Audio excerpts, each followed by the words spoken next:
Hi, and welcome to the Home Video Emporium.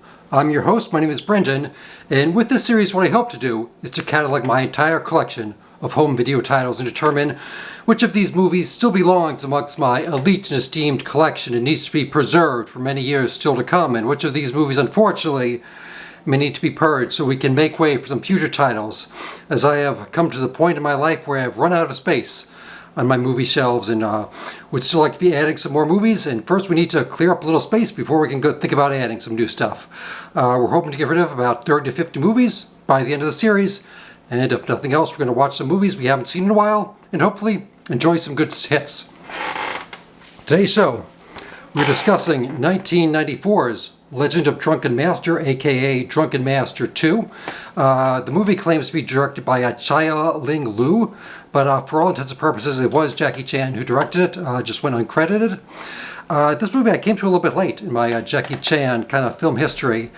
During the mid to late 90s, I was a huge fan when I was still in middle school and high school. I rented a bunch of his stuff on VHS. I believe I saw Drunken Master 1 on TV, and haven't seen it since. That's definitely one I need to revisit, but I haven't seen that one since the late 90s. And then I kind of didn't watch a lot of Jackie Chan's for the early 2000s. I really wasn't watching a lot. Then maybe around the 2010s, somewhere in there, that I came back to watching Jackie Chan's and was just, blown away by them. The movies were even better than I thought they would be. I thought they'd be kind of maybe cheesy, a little silly, but instead I was blown away by all the filmmaking techniques that he was using, all the amazing choreography. And this one, Drunken Master 2, obviously came highly recommended. There's quite a few people out there that consider this Jackie Chan's best movie, and maybe even one of the best action movies of all time. And the first time I saw it, I just rented the DVD from the video store, and by the time you get to the big fight scene at the tea house, where he's using like a big bamboo pole and he's slapping guys with it, and he's hiding under the table and guys are trying to stick him with bamboo poles and they're hitting him with hammers. I was on board. I was 100% on board. The huge fight scene at the end of the steel mill was absolutely phenomenal. If you're a fan of action movies, I imagine you've already seen this. It's definitely one of the upper echelons, and we've already covered 4 of those. The 2 Police Story movies. I talked a little bit about Police Story 3, Super Cop, as well as the Project A movies. It's been nothing but bangers so far with Jackie Chan.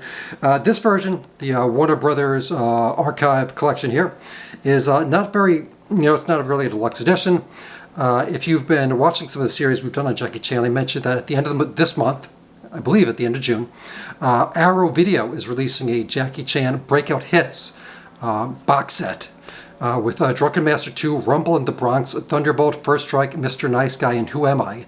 I own all those on just single DVD or Blu-ray.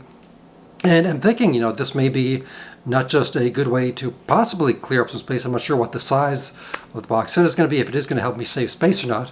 But all of these are, they're jam-packed with special features. They're all high edition. They're all very high quality. And I was talking about with the Project A movies that, the versions I had were not very good quality at all.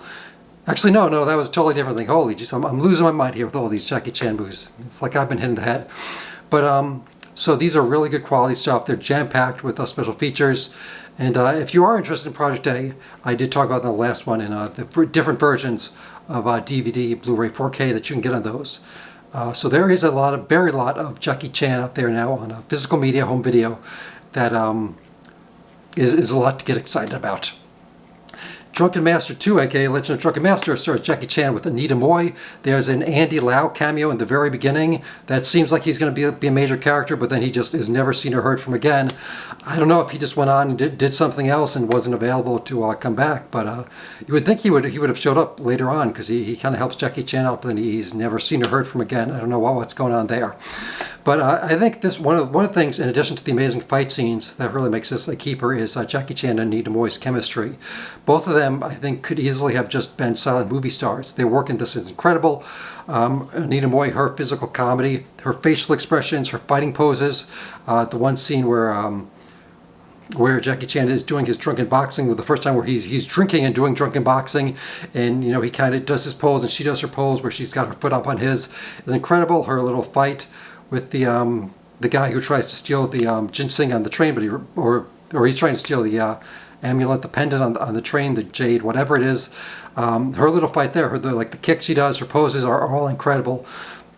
Then, the two of them work together a bit. We'll talk about them later in Rumble in the Bronx. He also produced some of her stuff. So that really was a great relationship. That, she seems a little bit more highbrow in some of her stuff, but, she manages to do it. She does the silly, goofy stuff just as good as Jackie Chan. They're a great combo. She's playing his stepmother in this. Nidhi Moy is younger than Jackie Chan, but somehow it works, His father kind of treats both the two of them like they're siblings, even though he's married to her. So that's a weird dynamic. Some of the other things that I think are a little weird about this are his relationship with his father never gets resolved. He's constantly causing trouble with his father, even though he has good intentions. But at the end, he goes behind his father's back at the end, even though he's going to save his friend and hopefully trying to save some of the Chinese artifacts that are going to the British colonials. He does still go behind his father's back yet again.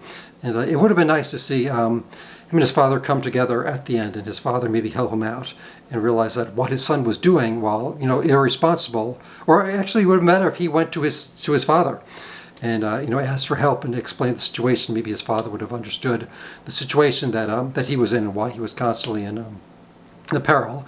And I've said this in all the other Jackie Chan movies so far. It's a great job of balancing real pathos, real drama, with silly slapstick, with the crazy insanely choreographed action. When he does get into the fight with his father over the drunken boxing, it starts out silly. He's making silly faces and everything, but then at the end it gets really intense. His father disowns him, and it's not played for laughs. There's great drama from both Jackie Chan and the actor playing his father.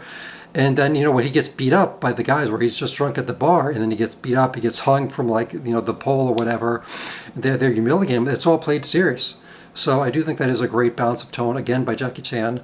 You're getting all, which, again, and that's how you want to make these movies more dramatic, with the dramatic punch at the end, where you do actually care about the characters and not just silly goofballs. And when they're in trouble, they don't just make one-liners, and they don't treat their villains as just silly and beneath them. The villains of this are given weight, they're given stakes. We've seen that they can physically beat up Jackie Chan and his friends. And so, that's what makes the fight scene incredible. And the fight scene at the end at the steel mill, where they're using fire, Jackie Chan's catching on fire, he's getting thrown into hot coals. They're using the steel poles that are catching things on fire. It's insane. They have the kind of outtakes during the credits where you see Jackie Chan just get caught on fire and people are putting him out with fire extinguishers. He lived to tell it. He's still alive and kicking. I have no idea how, but an incredible movie for all action fans and fans that really like high quality visual storytelling, because it's not just the action, it is the visual comedy, and it is good drama. So if you're I've been saying this again, if you're fans of just cinema in general, I would recommend all these Jackie Chan movies. And again, I'm not getting paid for any advertising, but the Arrow Video box set is coming out very soon, and I'm very excited about it. I don't know if I'm going to buy it right away. It is on sale on Amazon, though, with Drunken Master 2, Rumble in the Bronx, Thunderbolt, First Strike, Mr. Nice Guy, and Who Am I? All movies are all killer, no filler. So that's going to wrap us up for Drunken Master 2, Legend of Drunken Master. I sadly do not even have Drunken Master 1 in the collection. It's one I desperately need to revisit, as I have not seen it since the late 90s on TV. So that's definitely one I need to check up on. So, until next time, hope you've been enjoying the Jackie Chan movie and are going to keep watching. So, be kind and rewind to each other, and remember, it's not a true home without home video. Good night. Thank you.